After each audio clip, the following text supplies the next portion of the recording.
রাহমাতুল্লাহি ওয়া বারাকাতুহু। সালামের জবাবটা আসতে হলো না। আমি আপনাদের জন্য দোয়া করছি, আপনারা কি আমার জন্য দোয়া করবেন না? শান্তির বাণী আপনাদের কাছে পৌঁছাইছি যে সালাম আল্লাহ তাআলা বলছে কোনো বান্দার জন্য কোনো বান্দা যদি দোয়া করে তাহলে সর্বপ্রথম তাকে সালাম বিনিময় করবে। আমি আবার পুনরায় আপনাদের কাছে সালাম পৌঁছাতেছি, আপনারা সকলেই সালামের জবাব সুন্দর মতন দিবেন। আসসালামু আলাইকুম ওয়া রাহমাতুল্লাহি ওয়া বারাকাতুহু। আপনারা সকলে কেমন আছেন? ইন্নাল হামদালিল্লাহি নাহমাদুহু ওয়া নাস্তাঈনুহু ওয়া নাস্তাগফিরুহু ওয়া নাউযু বিল্লাহি মিন শুরুরি আনফুসিনা ওয়া মিন সাইয়্যাতি আমালিনা মান ইয়াহদিহিল্লাহু ফালা মুদিল্লা লাহু ওয়া মান ইউদ্লিলহু ফালা হাদিয়া লাহু। ونشهد أن لا إله إلا الله وأن محمدا عبده ورسوله أرسله بالحق بشيرا ونذيرا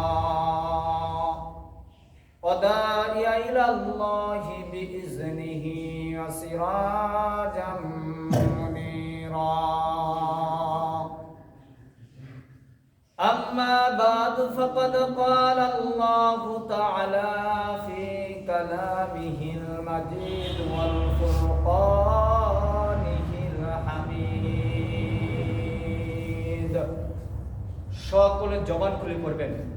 আউযু বিল্লাহি মিনাশ শাইতানির রাজীম। বিসমিল্লাহ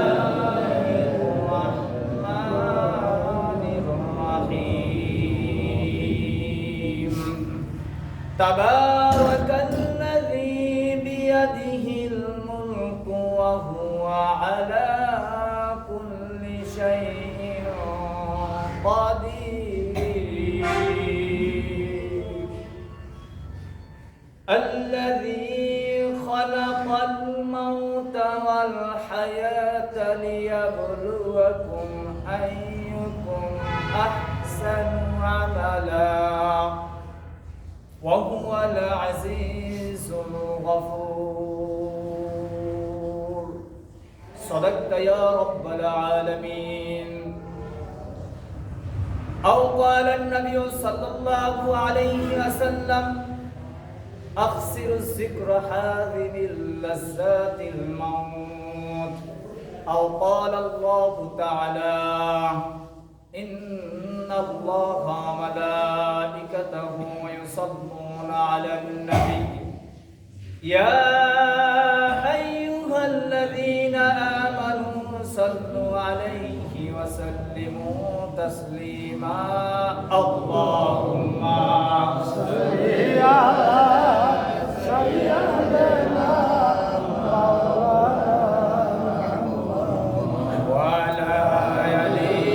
سيدنا مولانا محمد. اللهم صل على سيدنا مولانا محمد وعلى آل سيدنا مولانا محمد.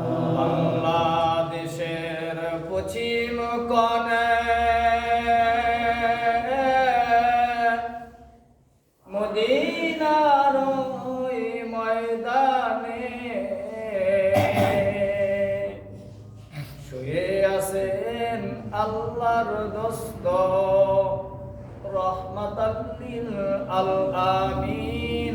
আল্লাহুম্মা সাল্লি আলা সাইয়্যিদিনা মাওলানা মুহাম্মাদ ওয়া আলা আলি সাইয়্যিদিনা মাওলানা মুহাম্মাদ। আল্লাহুম্মা সাল্লি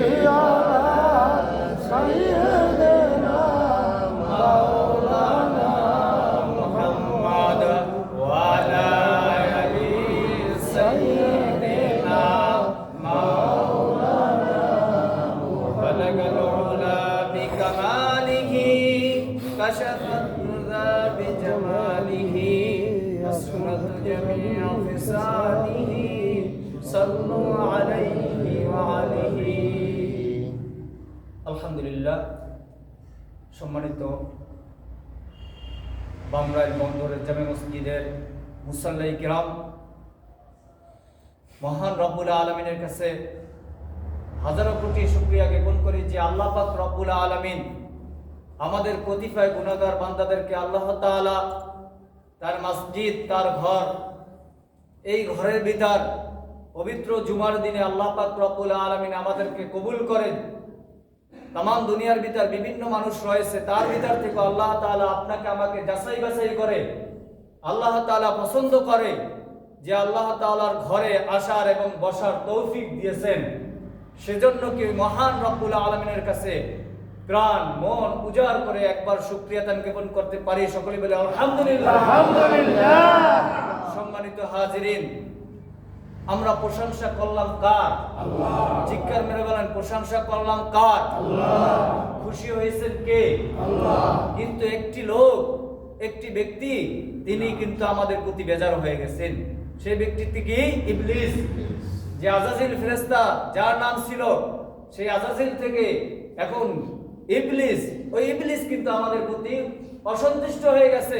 ওই ইবলিস কিন্তু আমাদের প্রতি রাগান্বিত হয়ে গেছে, ঠিক কিনা? এই জন্য সম্মানিত হাজিরিন, আল্লাহ পাক রব্বুল আলামিনের নিয়ামত যখনই পাবেন, আল্লাহ পাক রব্বুল আলামিনের শুকরিয়া তখনই জ্ঞাপন করবেন। পারবেন তো?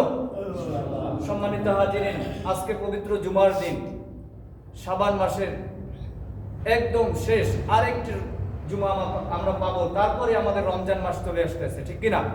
ঠিক কিনা? এই রমজান আমরা আমাদের সামনে আসতে আছে, যেহেতু আরেকটি জুমা পাবো, সেজন্য আজকে রমজানের আলোচনাটা না করলাম। যে আলোচনা আমি আপনাদের সম্মুখে পবিত্র কালামুল্লাহ থেকে একটি সূরার কিছু অংশ আপনাদের মাঝে তেলাওয়াত করেছি। সেই সূরাটির নাম হলো সূরাতুল মুলুক। সেই সূরাটির নাম কি? সূরাতুল মুলুক। 29 নম্বর পারার প্রথম সূরা। এই সূরাটির ভিতরে আল্লাহ পাক রব্বুল আলামিন 30টি আয়াত নাযিল করেছেন। সুবহানাল্লাহ, সুবহানাল্লাহ। আরো জোরে বলতে পারেন না? সুবহানাল্লাহ। কয়টি আয়াত নাযিল করেছেন? 30টি আয়াত নাযিল করেছেন। আমার কথাগুলো একদম ক্ষুদ্র ক্ষুদ্র, আপনাদের বুঝতে অসুবিধা হলে আমাকে জানাবেন ইনশাআল্লাহ। আল্লাহ পাক রব্বুল আলামিন পবিত্র কোরআন আমাদের উপরে নাযিল করে দিয়েছেন, আর এই কোরআন সংরক্ষণের দায়িত্ব কিন্তু আল্লাহ তাআলা নিজে রেখেছেন, ঠিক কিনা? কথা বলেন, এই কোরআন সংরক্ষণের দায়িত্ব কে রেখেছেন? আল্লাহ। দুনিয়ার ভিতর কোনো মানুষ এই কোরআন সংরক্ষণের দায়িত্ব নেন নাই, স্বয়ং এই কোরআনের দায়িত্ব নিয়েছেন আল্লাহ। কে নিয়েছেন? আল্লাহ। আর এই আল্লাহ তাআলা কোরআন যতবার পড়বেন, যত তেলাওয়াত করবেন, যত অক্ষর তেলাওয়াত করবেন, আল্লাহ তাআলা ততই আপনার আমলনামায় নেকি দিয়ে দিবে। সুবহানাল্লাহ। একটি আয়াতের বিনিময়ে আল্লাহ তাআলা আপনার আমলনামায় 10টি করে নেকি দেয়। সুবহানাল্লাহ। আমার সাথে একটু কথাগুলো বলতে হলে সুবহানাল্লাহ, আলহামদুলিল্লাহ, যখন যেটা লাগে সেটা জোরে জোরে বলতে হবে। কারণ কি? এই যে আলহামদুলিল্লাহ, সুবহানাল্লাহ, সুবহানাল্লাহ বললে যে কত বড় একটি নিয়ামত। সাহাবায়ে কিরাম রাসূলুল্লাহ সাল্লাল্লাহু আলাইহি ওয়াসাল্লামের কাছে বলতেছেন, ইয়া রাসূলুল্লাহ, ইয়া হাবিবাল্লাহ, জান্নাতের ভিতর সুখ শান্তির জন্য আমরা কি উপদেশ আপনার মানতে পারি? কার কাছে প্রশ্ন করতেছে? রাসূলের কাছে। কারা? সাহাবায়ে কিরামরা। সাহাবায়ে কিরামরা যখন প্রশ্ন করেছেন, তখন রাসূলুল্লাহ সাল্লাল্লাহু আলাইহি ওয়াসাল্লাম তিনি বলতেছেন, হে সাহাবীরা, তোমরা শোনো, যখন কোন মজলিসে আল্লাহ তাআলার আমার রাসূলের গুণগান শুনবা, যখন যেই জায়গায় সুবহানাল্লাহ আসবে, আলহামদুলিল্লাহ আসবে, আল্লাহু আকবার আসবে, তখন তোমরা সেটা বলবা সুবহানাল্লাহ। তখন তোমরা সেটা বলবা। আর সুবহানাল্লাহর নিয়ামত তো আল্লাহ তাআলা এমন একটি নিয়ামত দিয়েছে, আল্লাহ তাআলা যতবার সুবহানাল্লাহ বলবেন, জান্নাতের ভিতর আপনার জন্য আল্লাহ তাআলা একটি জান্নাতি গাছ নির্মাণ করে দিবে। সুবহানাল্লাহ।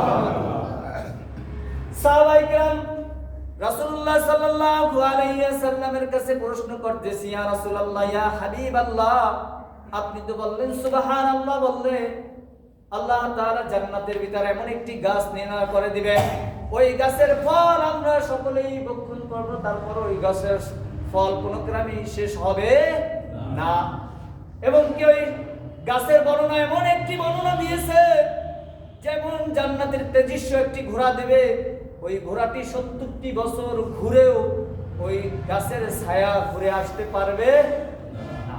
কত বড় শুধু এই দুনিয়াতে বৈশা, আপনি পরকালে কিন্তু এই আমল করলে চলবে না, এই দুনিয়াতে বৈশা আমল করতে হবে। কি সুবহানাল্লাহ, আলহামদুলিল্লাহ। এই আলহামদুলিল্লাহ যে বর্ণনা আছে, আলহামদুলিল্লাহ শুধু আলিফ লাম হা মিম দাল, ক্ষুদ্র ক্ষুদ্র 4টি আয়াত, আলিফ লাম হা মিম দাল 5টি আয়াত। এই 5টি আয়াত পড়লে আমার আমলনামায় আল্লাহ তাআলা 50টি নেকি দেয়। সুবহানাল্লাহ, কয়টি নেকি দেয়? কিন্তু এই আলহামদুলিল্লাহ বলার সাথে সাথে আল্লাহ তাআলা আপনার প্রতি আমার প্রতি খুশি হয়ে যান। কারণ কি আল্লাহ তাআলা বলতেছেন, হে সাহাবীরা তোমরা শোনো, তোমরা যখনই আলহামদুলিল্লাহ বলো আমার আল্লাহ তাআলা তোমার প্রতি এত সন্তুষ্ট হয়ে যায় আর এত তোমার প্রতি খুশি হয়ে যায়, আল্লাহ তাআলা তোমাদের জন্য নাজ নেয়ামত আরো বৃদ্ধি করে দেয়। তোমাদের জন্য নাজ নেয়ামত আরো বৃদ্ধি করে দেয়। যে আলহামদুলিল্লাহ আমাদের সুস্থ রেখেছেন, এই সুস্থ রাখার মালিক কে? চিকের মালিক, সুস্থ রাখার মালিক কে? আল্লাহ চোখ দান করেছেন। দেখবেন ডাক্তার ইঞ্জিনিয়ার এত কিছু হওয়ার পরে একটা চোখ নষ্ট হয়ে গেছে, ওই চোখটি আর ভালো করতে পারে না। কিন্তু আল্লাহ তাআলা আপনাকে আমাকে কত বড় একটি নিয়ামত দিয়েছেন, দুটো চোখ সুন্দর মতন একদম ফিট করে দিয়েছেন, চোখের দৃষ্টি শক্তি সবকিছু দিয়েছেন কে? আল্লাহর যে নিয়ামত, এই চোখের দৃষ্টি শক্তি আল্লাহর যে দিছে, আর মানুষের যে ডক্টর ইঞ্জিনিয়ার যে তৈরি করে, যে চোখের জ্যোতি তৈরি করে, এটা আর আল্লাহ তাআলার সাথে কোনো মিলবে না, মিলবে না। এই জন্যই আমি আপনাদের সম্মুখে সূরাতুল মুলুক থেকে একটি আয়াত তেলাওয়াত করেছি, তাবারাকাল্লাযী বিয়াদিহিল মুলকু ওয়া হুয়া আলা কুল্লি শাইইন কাদির। এই সূরাটি মক্কায় অবতীর্ণ হয়েছে। আর আল্লাহ তাআলা এই সূরাটির ভিতর কয়টি আয়াত নাযিল করেছেন? 30টি আয়াত নাযিল করেছেন। কয়টি? আল্লাহ তাআলা বলতেছেন, এই দুনিয়া বলো, আখিরাত বলো, পরকাল বলো, যা কিছুই বলো, সমস্ত ক্ষমতার মালিক কে? আল্লাহ। জিজ্ঞাসা করে বলতে হবে, সমস্ত ক্ষমতার মালিক কে? আল্লাহর চেয়ে আর কেউ বড় আছে? আল্লাহর চেয়ে আর কেউ বড় নাই। এটা স্বীকার করি তো, সকলেই স্বীকার করবো, নাহলে এই কোরআনে আয়াত মিথ্যা হয়ে যাবে। যদি কোরআনে আয়াত মিথ্যা হয় তাহলে আমাদের কারো ঈমান থাকবে না। এই কোরআনকে আমরা কেউ অস্বীকার করতে পারবো? কেউ অস্বীকার করতে পারবো? কেউই অস্বীকার করতে পারবো না। পারবো? আল্লাহ তাআলা বলতেছেন, হে আমার উম্মতগণ শোনো, আল্লাহ তাআলা, আমি আল্লাহ সবচেয়ে বড়, আমার চেয়ে আর বড় কেউ নাই। কিন্তু দুনিয়ার ভিতর এমন মানুষ থাকবে আল্লাহ তাআলা যে বড় এটাও মানবে না। আছে কিনা? হ্যাঁ, আছে কিনা? কারণ কি আল্লাহ তাআলা আমাদের প্রতি যে হুকুমগুলো দিয়েছে, এই হুকুমগুলো সঠিক মোতাবেক আমরা পালন করি না। তাহলে কি এটা বোঝা যায় কি যে আল্লাহ তাআলা যে আমাদের বলছে, আল্লাহ তাআলা নিজে যে আমি নিজেই সমস্ত ক্ষমতা মালিক, সব কিছুর মালিকই আমি আল্লাহ, আর আল্লাহ তাআলা যে হুকুমগুলো দিয়েছে এই হুকুমগুলো আমরা কেউই মানি না। তাহলে আল্লাহকে আমরা বড় যে এটা মানলাম। সম্মানিত হাজিরিন, যে আলোচনা আমাকে মাত্র 20 মিনিট দিয়েছে, যতটুকু পারি ইনশাআল্লাহ আপনাদের মাঝে আলোচনা করব। আল্লাহ তাআলা যে বড়, এই বড়র তুলনা আর কারোর সাথে কোনো কিছুই হবে না। অতএব এটার মাধ্যমে বোঝা যায় যে আল্লাহ তাআলা যে হুকুমগুলো আমাদের দিয়েছে, আল্লাহ তাআলা যে যা কিছু দিয়েছে সব কিছুই আমাদের মানতেই হবে। আর এই মানাই আমাদের প্রতি ফরজ করে দিয়েছেন আল্লাহ, ঠিক কিনা? এই মানাই আমাদের প্রতি ফরজ করে দিয়েছেন কে? আল্লাহ। আমাদের সবকিছু বাদ দিয়ে একমাত্র আল্লাহ তাআলার প্রতি লুটি পড়তে হবে, ঠিক কিনা? আলহামদুলিল্লাহ। সম্মানিত হাজিরিন, যে আলোচনা ছিল আল্লাহ তাআলা আমাদের যে নিয়ামত দিয়েছে, নাজ নিয়ামত, এই নাজ নিয়ামত আমরা ভোগ করতে আছি, আর আল্লাহ তাআলার যে শুকরিয়া আদায় করব না, এর মতো তার দুনিয়ার হতভাগা বান্দা হতে পারে না। কেউ হতে পারে? আল্লাহ তাআলা আপনাকে নাজ নিয়ামত দিয়েছে, এই নাজ নিয়ামত আপনি ভোগ করবেন, আর এই নাজ নিয়ামত খাওয়ার পরে আল্লাহ তাআলার শুকরিয়া আদায় করবেন। কার শুকরিয়া আদায় করতে হবে? আল্লাহ তাআলার শুকরিয়া আদায় করতে হবে। আর আপনাকে যে আল্লাহ তাআলা একটি নেতা দিয়েছেন, একজন রাসূল দিয়েছেন, সেই রাসূলের নাম কি? হযরত মুহাম্মদ সাল্লাল্লাহু আলাইহি ওয়াসাল্লাম। এই মুহাম্মদ সাল্লাল্লাহু আলাইহি ওয়াসাল্লামের যে সুন্নাত তরিকা রয়েছে, মুহাম্মদ সাল্লাল্লাহু আলাইহি ওয়াসাল্লামের যে তরিকা সুন্নাত রয়েছে, এই সুন্নাত মোতাবেক আমাদের সকলেরই চলতে হবে। চলতে হবে কিনা? হ্যাঁ, এই দাড়ি রেখা আমাদের সুন্নাত করে দিয়েছে। তারপর লেবাস, যে পাট টাকনু হইতে আটুর মাঝামাঝি এই পরিধান পোশাক পরা আমাদের জন্য সুন্নাত করে দিয়েছে। আমাদের জন্য আল্লাহ পাক রব্বুল আলামিন 5 ওয়াক্ত নামাজ ফরজ করে দিয়েছে। আল্লাহ তাআলা আমাদের জন্য অনেক নফল ইবাদত দিয়েছে, নফলগুলো আমাদের জন্য সুন্নাত, এইগুলো দিয়েছে, এইগুলো আমাদের আমল করতে হবে। কারণ কি, আল্লাহ তাআলা জানিয়ে দিয়েছেন কোরআনের ভিতর, কুল ইন কুনতুম তুহিব্বুনাল্লাহ ফাত্তাবিউনি ইউহিব্বুকুমুল্লাহ ওয়া ইয়াগফির লাকুম যুনুবাকুম আল্লাহু গফুরুর রহিম। আল্লাহু আকবার। কুল ইন কুনতুম তুহিব্বুনাল্লাহ, একমাত্র মহব্বত করো, মহব্বত করার মতন মহব্বত করো কাকে? আল্লাহকে। ফাত্তাবিউনি ইউহিব্বুকুমুল্লাহ ওয়া ইয়াগফির লাকুম যুনুবাকুম আল্লাহু গফুরুর রহিম। আমার রাসূলকেও মহব্বত করো, আর আমার রাসূলকে যদি মহব্বত করতেই পারো, স্বয়ং আমি আল্লাহ তাআলাকে মহব্বত করা হয়ে যাবে। সুবহানাল্লাহ, সুবহানাল্লাহ। এখনো আসতে বলেন সুবহানাল্লাহ। কি আসতে বলতে বলছি? সকলেই সুবহানাল্লাহ জোরে বলতে হবে। কারণ কি, এই সুবহানাল্লাহর জন্য যে নিয়ামত আল্লাহ তাআলা আমাদের দিয়েছে, আমি ইতিপূর্বে আপনাদের মাঝে বর্ণনা করেছি, ঠিক কি না?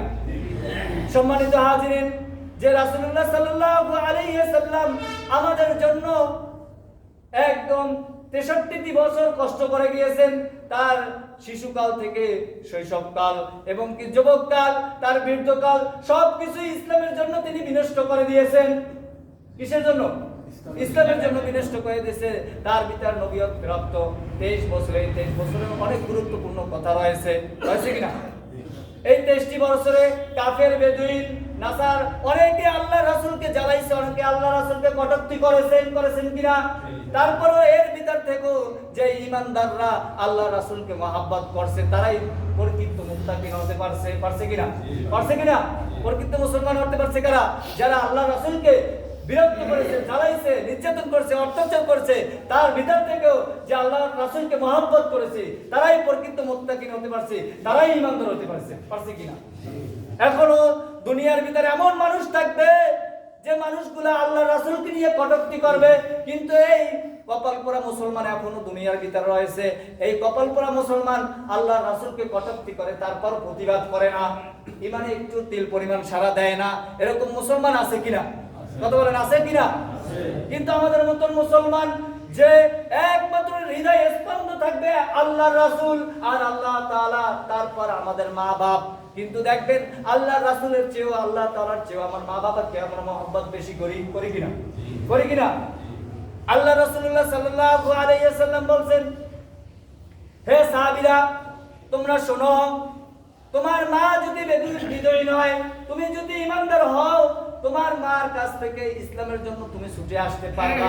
হ্যাঁ, কিন্তু তোমার মার কাছ থেকে তুমি কোনো গ্রামে কোনো রাত ব্যবহার করতে পারবা না, কটূক্তি ব্যবহার করতে পারবা না, তার সাথে তুমি নরম ব্যবহার করবা, তার সাথে তুমি শান্ত ব্যবহার করবা। কিন্তু ইসলামের জন্য যদি তুমি চলে আসো, তোমার মা বেদুইন, কিন্তু মার কাছে থাকা যাবে না, ইসলামের জন্য তুমি চলে আসতে হবে। একথা কার? আল্লাহ রাসূলের। একথা কার? আল্লাহ রাসূলের। এটার মানে কি, যে আমরা মুসলমান শুধু নামদারি মুসলমান হলেই হবে না, আল্লাহ রাসূলকে নিয়ে, আল্লাহ তাআলাকে নিয়ে যদি কোনো কটূক্তি কথা হয়, কোনো গ্রামে কোনো যদি অপবাদ দেওয়া হয়, তাহলে এটা প্রতিবাদ করা আমাদের সকলের জন্য কর্তব্য, ঠিক কিনা? ঠিক কিনা? সম্মানিত হাজিরিন, সামনে আমাদের রমজান মাস আসতে আছে কিনা? এই রমজানে 30টি রোজা আমাদের প্রতি ফরজ করে দিয়েছেন কে? রমজানে 30টি রমজান আমাদের জন্য ফরজ করে দিয়েছেন কে? আল্লাহ তাআলা। এই রমজান মাসে রোজা আমাদের সকলেই রাখতে হবে, সকলেই রোজা রাখতে হবে। দেখবেন কিছু মানুষ, সুস্থ মানুষ রয়েছে, তার সারাদিন খাওয়া দাওয়া করলে কিন্তু গ্যাস্ট্রিক বাড়ে। কারণ যত প্রকার তৈল জাতীয় খাবার পেটের ভিতর ঢুকবে, ততই গ্যাস্ট্রিকের সমস্যা দেখা দিবে। যত প্রকার চর্বির খাবার পেটের ভিতর ঢুকবে, ততই সমস্যা দেখা দিবে। কিন্তু রমজানে আল্লাহ তাআলা আপনার জন্য একটি নিয়ামত দিয়েছে, 30টি রোজা রাখবেন, তারপরও দেখবেন যে আল্লাহ তাআলা আপনাকে একটা তৃপ্তি দিয়ে দেয়। আর এই রমজানের পুরস্কার স্বয়ং আল্লাহ তাআলা নিজ হাতে বহন করবে। সুবহানাল্লাহ। আল্লাহ তাআলা কিন্তু অন্য কোনো নামাজের পুরস্কার আল্লাহ নিজে বহন করবে এরকম ঘোষণা দেয় নাই। আল্লাহ তাআলা কিন্তু বলে নাই যে বান্দা তুমি আমলদারি হয়েছো, তোমার পুরস্কার আমি নিজে হাতে দেব, এরকম কোনো ঘোষণা দেয় নাই। স্বয়ং আল্লাহ তাআলা কিন্তু নিজে ঘোষণা দিয়েছে 30টি রমজান রাখবা, এই রমজানের পুরস্কার আমি আল্লাহ তাআলা নিজে হাতে তোমাদেরকে দিব। সুবহানাল্লাহ। সম্মানিত হাজিরিন, আর কিছুদিন পরেই তো আমাদের রমজান মাস। এই রমজান মাসে আমাদের 30টি রোজা ফরজ করে দিয়েছেন আল্লাহ তাআলা, ঠিক কি না?